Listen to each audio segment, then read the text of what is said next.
Welcome to the Leo. చింత చచ్చిన పులుపు చావలేదని పాతకాలపు సామెత ఒకటి ఉంది. వైసీపీని ప్రజలు చావు దెబ్బ కొట్టి 11 సీట్లకు పరిమితం చేసి మీరు ప్రజాప్రతినిధులుగా కూడా పనికిరారు అని ఇళ్లకే పరిమితం చేసిన పేరుని నానికి కావచ్చు, వాళ్ళ కొడుకు పేరుని కిట్టుకు కావచ్చు, పాపం ఇంకా అధికార మదం అనేది తిరగల. వాళ్ళు ఏమనుకుంటున్నారంటే ఇంకా వైసీపీని అధికారంలో ఉందేమో అనుకుంటున్నారు. ఎందుకంటే 5 ఏళ్ల పాటు ఆ కళ్ళు నెత్తి మీద పెట్టుకుని ఆ అధికారాన్ని అనుభవించారు కాబట్టి ఆ పొగరు కావచ్చు, ఆ గీర కావచ్చు ఇంకా దిగలేదు. నిన్న ఏకకాలంలో అటు పేరుని నాని ఇటు పేరుని కిట్టు ఇద్దరు కూడా పోలీసుల మీద అధికారుల మీద రెచ్చిపోయి రకంగా పేరుని కిట్టు అయితే ఎవడరా నువ్వంటూ సిఐ మీద దుర్భాషలాడినటువంటి పరిస్థితి. 5 ఏళ్ల పాటు నీకు అది పోస్టింగ్ లేకుండా చేశాను, మళ్ళీ నేను వచ్చిన తర్వాత నీ అంతు చూస్తానని ఒక సిఐని బెదిరించినటువంటి పరిస్థితి. ఇకపోతే ఆ పేరుని నాని కూడా అంతే. అంటే బాధ్యతాయుతంగా వ్యవహరించాల్సిన వ్యక్తి కూడా నిన్న అత్యంత దారుణంగా అధికారుల మీద, ఈవెన్ మున్సిపల్ కమిషనర్ మీద, అసిస్టెంట్ కమిషనర్ మీద, సిఐలు ఎస్ఐల మీద, అలాగే మంత్రి కొల్లు రవీంద్ర మీద. సరే, కొల్లు రవీంద్ర మీద విమర్శలు అంటే అవి రాజకీయ విమర్శలుగా తీసిపడేద్దాం, ఓకే.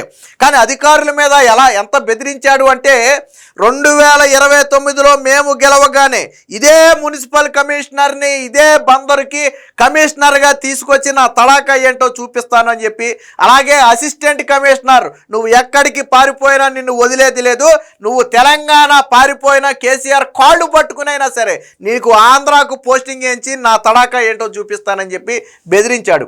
అలాగే పోలీసులు ఎవరైతే సిఐ ఎస్ఐతో పాటు మళ్ళీ ఒక అధికారిని అయితే ఎవరో ఎర్రగా సీమ పందిలాగా ఉన్నాడని చెప్పి అత్యంత నీచంగా దుర్భాషలాడాడు. సో వీళ్ళందరూ అంతు చూస్తానని బెదిరించాడు. ఏంటి విషయం అంటే మచిలీపట్నం కొబ్బరి తోట ప్రాంతంలో వెంకటాచలం అనే ఒక వ్యక్తి అనుమతి లేకుండా ఒక బిల్డింగ్ నిర్మించుకున్నాడు. సో దీనికి పలుమార్లు నోటీసులు ఇచ్చారు, అటుపక్క నుంచి ప్రాపర్ రెస్పాన్స్ లేదు. దాంతో నిన్న ఏం చేశారంటే అటు మున్సిపల్ సిబ్బంది కావచ్చు, ఇటు పోలీసులు కావచ్చు, జేసీబీ తీసుకెళ్లి దాన్ని కూల్చివేసే ప్రయత్నం చేశారు.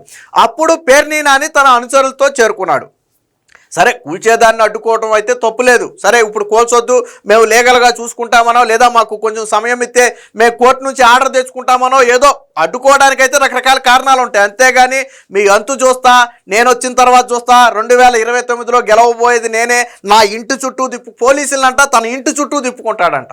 ఆ మాట కూడా చెప్పాడు. అంటే వీళ్ళకి అధికారం ఇస్తే ప్రజలకు సేవ చేయరు, అధికారులను వేధించటం, పోలీసులను వేధించటం, లేకపోతే వీళ్ళ కొడుకు పోలీసులను బెదిరించటం. వీళ్ళు అధికారం లేకపోతేనే ఇంత బలుపు ఉందంటే రేపు నిజంగా వీళ్ళని గెలిపిస్తే అధికారి అనేవాడు అక్కడ ఉద్యోగం చేయగలడా? వాస్తవానికి ఇంటిని ఆపుకోవాలి అంటే దానికి 1,00,000 రీజన్స్ ఉంటాయి. నువ్వు పై అధికారుల దగ్గరికి వెళ్ళి మాట్లాడుకోవాలి, లేదా కోర్టు నుంచి ఏదైనా ఇంజెక్షన్ ఆర్డర్ లాంటిది తెచ్చుకోవాలి, కోర్టు నుంచి స్టే ఆర్డర్ తెచ్చుకుని కోల్చకుండా ఆపుకోవాలి. దానికి అన్నీ ఉంటే అవన్నీ వదిలేసి, కోర్టు న్యాయబద్ధంగా వెళ్ళే అన్నీ వదిలేసి నేను కూల్చేవాళ్ళని నేను అంతు చూస్తా, బెదిరిస్తా, అది అక్రమ నిర్మాణం. అది 100కు 100% అక్రమ నిర్మాణం. అక్రమ నిర్మాణం కాకపోతే ఎప్పటికైనా వాళ్ళు కోర్టుకు వెళ్ళొచ్చు.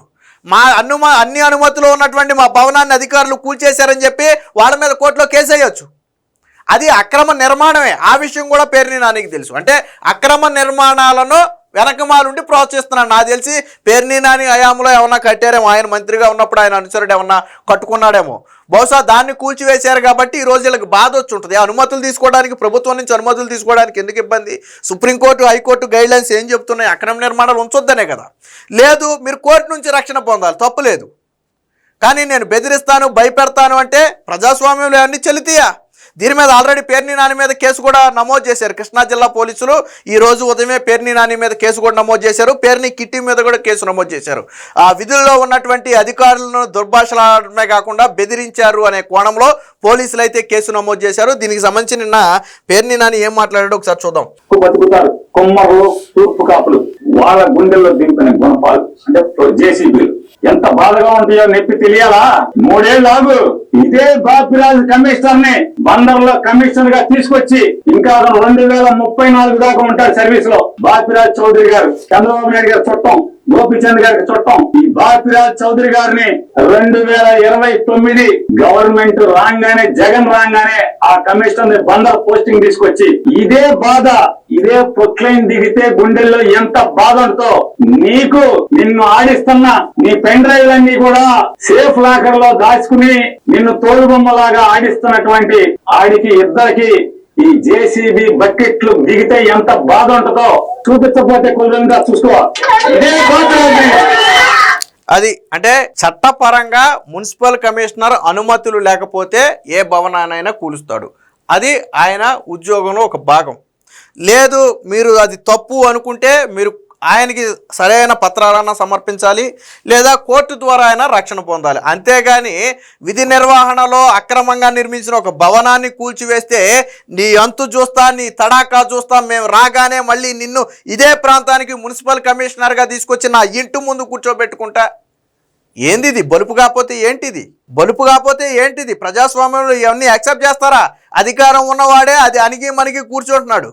అలాంటిది ఒక అధికారిని నేను వచ్చిన తర్వాత నా ఇంటి చుట్టూ తిప్పుకుంటా, నీ అంతు చూస్తా, బాధ అంటే ఎలా ఉంటుందో చూపిస్తా అని అంటే ఎలా? ఎవరిని బెదిరిస్తున్నారు? ఎవరిని బెదిరిస్తున్నారు? ఇంకా ఏం మాట్లాడాడు చూడండి. టీపీఎస్ అసిస్టెంట్ కమిషనర్ గోపాలరావు, నువ్వు బందరు వెళ్ళిపోతావేమో. గోపాలరావు బందరు కాదు, నువ్వు ఆంధ్ర రాష్ట్రంలో ఎక్కడున్నా సరే, అవసరమైతే నువ్వు తెలంగాణ వెళ్తే కేసీఆర్ కాళ్ళన్నా పట్టుకుంటా. నీ ఇంటి సంగతి చూస్తాను గోపాలరావు. అంటే తెలంగాణలో కేసీఆర్ గెలుస్తున్నాడు, ఆంధ్రాలో మేం గెలుస్తున్నామని చెప్పాలనుకుంటున్నాడు బహుశా. అంటే పేరుని నాని ఇంటెన్షన్ అది అయ్యి ఉంటుంది. మనిషి జన్మ ఎత్తలేదా మీరు అడుగుతున్నాను. కమిషనర్ మీ పోలీసులకి పోలీస్ రిక్వజిషన్ ఇచ్చాడా? ప్రొటెక్షన్ అడిగాడా? వచ్చాడు. వినండి ఒకసారి. మొత్తం అందరినీ నీ ఇళ్ల చుట్టూ, బైపాస్ లో ఇంటి చుట్టూ, ఇక్కడ పార్కులో కట్టిన ఇంటి చుట్టూ అదే పోలీసుల్ని పెట్టి, అదే బాపురాజుని పెట్టి గోపాలరావు అసిస్టెంట్ కమిషనర్ ఉన్నాడు. ఎవరెవరైతే ఈ పాడు పనిలో, తప్పుడు పనిలో ఇన్వాల్వ్ అయ్యారో నోటీసులు ఇవ్వకుండా, ఏసీపీ నీ ఇంటికి ప్లాన్ లేదు, నీ ఇల్లు ఎక్కడో నాకు తెలుసు, నీకు తెలుసు. అలాగే TPO TPS assistant commissioner Gopalarao, నువ్వు బందరు వెళ్ళిపోతావేమో. సో విన్నారు కదా. అంటే ఆ కార్యక్రమంలో పాల్గొన్న ఏ ఒక్కరిని కూడా నేను వదిలిపెట్టను అని చెప్పి ఒక రకంగా బెదిరిస్తున్నాడు. అందుకనే కేసు నమోదు చేసింది కూడా విధి నిర్వహణలో ఉన్న అధికారుల మీద, ముఖ్యంగా మున్సిపల్ కమిషనర్ మీద కావచ్చు, అసిస్టెంట్ కమిషనర్ మీద కావచ్చు, నేను వచ్చిన తర్వాత నీ ఎంతు చూస్తానని బెదిరించడం. అలాగే ఎవరో ఏసీపీ అంటే మీ ఇంటికి అనుమతి లేదంటున్నాడు. నిజంగా ఎవరింటికన్నా అనుమతి లేకపోతే పేరుని నాని అధికారంలోకి వచ్చేదాకా ఆగాల్సిన అవసరం లేదు. నువ్వే ఇదిగో పలానా వ్యక్తికి ఇంటికి అనుమతి లేకుండా నిర్మించాడు, ఇది అక్రమ నిర్మాణం అని కోర్టులో కేసు వేయొచ్చు. తర్వాత కోర్టు చూసుకుంటుంది. అంటే ఇంత చిన్న లాజిక్ ఎలా మర్చిపోయాడు నాకు అర్థం కాల. పేరుని నాని ఇంత చిన్న లాజిక్ ఎలా మర్చిపోయాడు? నువ్వు ప్రజాప్రతినిధి ఎలాగయ్యావో, నీకు మంత్రి పదవి జగన్మోహన్ రెడ్డి ఎలా ఇచ్చాడో ఈ బుర్రతో నాకు అర్థం కాల. నువ్వు ఒక వ్యక్తి మీద, ఒక వ్యక్తి ఇంటికి పర్మిషన్ లేదన్నావు. ఎస్, దాని గురించి నువ్వు అధికారంలోకి వచ్చేదాకా ఆగాల్సిన అవసరంలా. రేపే వెళ్ళిపో, హైకోర్టులో కేసేయి. ఇదిగో పలానా వ్యక్తి ఇంటికి పర్మిషన్ లేదు, అక్రమంగా నిర్మించుకున్నాడు, దీని మీద విచారణ జరపండి అని ఒక కేసేయి కోర్టులో. అప్పుడు కోర్టే డైరెక్షన్ ఇస్తుంది దాని మీద విచారణ జరపమని, ఆ ఇంటి అనుమతి పత్రాలు బయటికి తీసుకురమ్మని. ఇంత చిన్న లాజిక్ మర్చిపోయి నేను వచ్చిన తర్వాత అంటే నువ్వు వచ్చిన తర్వాత అధికారి ఇంటిని కూల్చేస్తావు. అంటే అధికారులు విధి నిర్వహణ చేస్తే వైసీపీ పార్టీ వచ్చిన తర్వాత అధికారుల ఇళ్ల మీదకి బుల్డోజర్లు వేసుకుని వెళ్ళిపోద్ది, ప్రొక్లైన్లు జేసీబీలు వేసుకుని వెళ్ళిపోయి వాళ్ళ ఇల్లు కూల్చేస్తుంది. నువ్వు చెప్పాలనుకున్నది అదే కదా. ఒక అధికారింటిని నేను కూల్చేస్తానని చెప్పి నువ్వు చెప్తున్నావు అంటే మరి అది ఎంత బరి తెగింపు, ఎంత బెదిరింపు. వీళ్ళ కొడుకు కూడా అక్కడ సీఐతో అదే వాగ్వాదం. నీ అంతు చూస్తా, 5 ఏళ్ళు నేను పోస్టింగ్ లేకుండా చేసా, మర్చిపోయావేమో, మళ్ళీ 5 ఏళ్ల పాటు నీకు పోస్టింగ్ లేకుండా చేస్తా. ఏంటి బలుపు? మీరు ప్రజలు మీకు అసలు ఎన్నికల్లో ఓట్లు వేయాలంటే ఏం చేశారో చెప్పాలి కదా. నేను బెదిరిస్తాను, భయపెడతానంటే ప్రజలు ఓట్లేస్తారా? ప్రజాస్వామ్యంలో బెదిరిస్తాను, భయపెడతానంటే ఊరుకుంటారా? అధికారులనే వీళ్ళు ఎంత ఇదిగా మాట్లాడుతున్నారా అంటే రేపు పొద్దున సాధారణ ప్రజల పరిస్థితి ఏంటని చెప్పి ప్రజలు భయపడుతున్నారు. బందరు మచిలీపట్నంలో పేరుని నాని పేరు కానీ, పేరుని కిట్టు పేరు కానీ చెబితే ఆ ఉలిక్కి పడుతున్నారు. ఎందుకంటే 5 ఏళ్ల పాటు వాళ్ళు చేసినటువంటి అరాచకాలు బయటపడుతున్నాయని.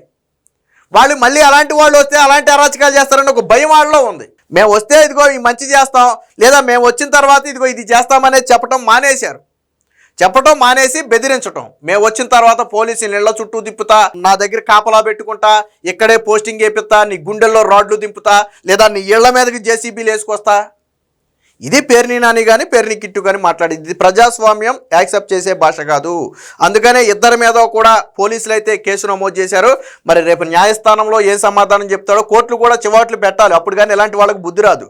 నువ్వు ఒక మాజీ ప్రజాప్రతినిధిగా ఉండి, ఒక మాజీ మంత్రిగా ఉండి అధికారులను ఈ స్థాయిలో బెదిరించడం ఏంది, సిగ్గు శరం లేదా అని చెప్పి కోర్టులు చివాట్లు పెడితేనే కానీ వీళ్ళకి బుద్ధి రాదు. వీళ్ళ కొడుకేమో ఇన్స్టాగ్రామ్ లో రీల్స్ చేసుకోవడం తప్ప ప్రజా సమస్యలు అంటే ఏంటో తెలియదు వీళ్ళ కొడుక్కి. వీళ్ళ కొడుకు వెళ్ళిపోయి ఒక అధికారిని బెదిరిస్తారు, అంటే బాబుని చూసుకుని కొడుకు బలుపది.